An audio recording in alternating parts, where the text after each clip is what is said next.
Finally, after a week and a half of waiting, Tease has actually released an update, and it's a pretty big and insane update.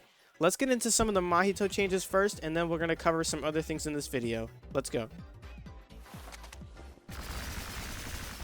So this is a new move for Mahito's ult called Force Grab. You're able to grab an opponent and just hold them, or you can click 3 again to slam them down on the ground multiple times, and the opponent has to jump out of this or attack out of this to get out of it. So if you just hold someone and they don't know what they're doing, they're not going to be able to get out of it. Also, you're able to throw them while clicking R, which is a nice thing that they added to this.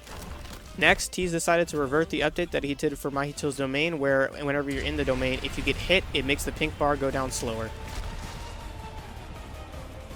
Another change to how Mahito works is now he can switch from his ult form back to his normal base form, just like Megami can do, and this is just making him way too overpowered. They really need to stop these updates for him because he's just now insane because of this update.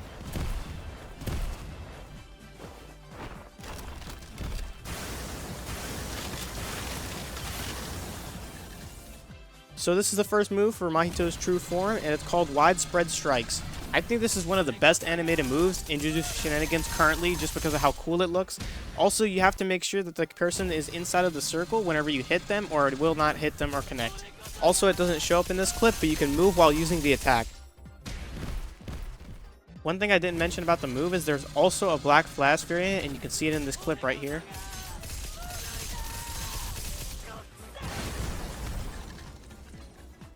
This next move for Mahito's true form is Face Blitz, and it really reminds me of Hikari whenever he's in his jackpot state. You can also move in the air whenever you're using this attack, which is a pretty cool thing. Some other small facts about Mahito's true form is that whenever you're attacking, you get sucked towards the opponent. So whenever you punch, you actually get sucked towards them as you punch, making it a lot easier to combo and do other things with that. Another thing about it is whenever you're blocking, you actually do this cool pose, which I think is pretty awesome.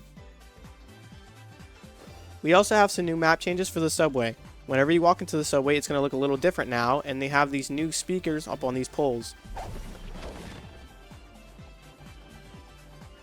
There's also this new cool control room that you can break into. You can only do it from this little part right here in this door, but you can break into the control room, and they have these new control panels, which you can click and summon a train.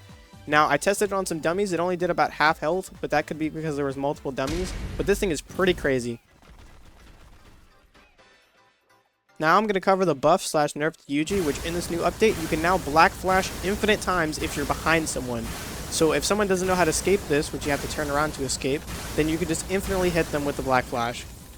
The nerf for YUJI is that you cannot aim the Curse Strikes attack anymore. I don't really consider this a nerf because whenever you're hitting the opponent, you don't really need a move whenever you're using Curse Strikes, but this will help with people with bad internet connection because I've noticed whenever people use Curse Strikes, they basically just teleport forward really fast.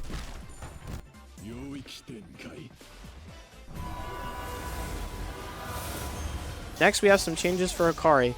As you guys heard, we actually have a domain expansion voice line change, and also now, if you're seeing in this funny clip, we actually have our characters moving a lot faster because you pick up more speed now whenever you're using an attack.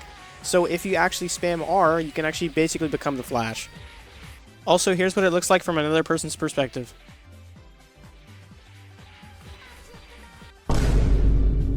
Next, we have some Mahoraga buffs, which reduces the cooldowns for 2 of his moves if you land them. The first one is Takedown, and the second one is Adaptation. This finally makes Adaptation for Mahoraga actually usable.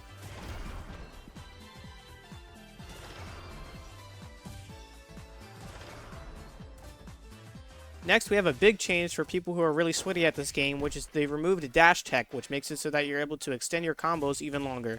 Obviously, I can't do it in this clip because I suck, but you know what I mean. Anyway, guys, please tell me what you think about this update in the comments below. Please like and subscribe, and go check these videos out.